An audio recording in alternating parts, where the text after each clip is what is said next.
ఇవన్నీ కూడా brand AP దెబ్బతినింది.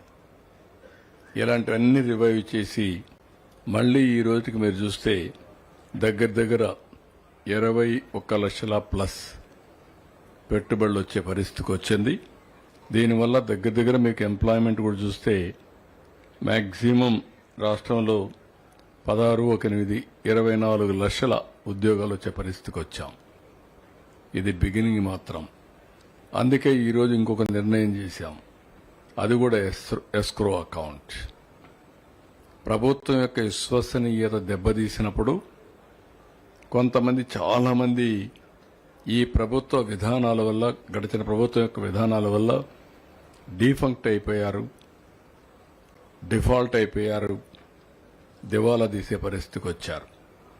ఇలాంటివి ఇంకెప్పటికీ జరగకూడదు, మళ్ళా ఒక విశ్వాసం కలిగించాలనే ఉద్దేశంతో ఎస్క్రో అకౌంట్ ప్రవేశపెడుతున్నాం. ఇంకొక పక్కన సావరిన్ పవర్స్ ఇస్తున్నాం. అంటే అవసరమైతే ప్రత్యేకమైన చట్టం తీసుకొచ్చి సావరిన్ పవర్స్ కూడా పెడతాం. అంటే ఏ వ్యక్తి కూడా ప్రభుత్వంలో ఉన్నప్పుడు కస్టోడియన్ తప్ప ఇష్టానుసారంగా చేసి ప్రజల జీవితాలతో ఆడుకోవడానికి వీల్లేదు.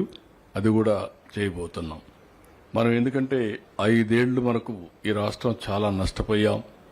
అన్ని వనరులున్నాయి. ఈ వనరులన్నీ మళ్లీ ఉపయోగించుకోవడానికి ముందుకు పోతున్నాం. నేను ఒకటే ప్రజలకు చెప్పాను, సూపర్ 6 సూపర్ హిట్ చేస్తామని. సూపర్ 6 హామీ ఇచ్చాం. సూపర్ 6 అన్ని కూడా అమలు చేసే బాధ్యత తీసుకున్నాం.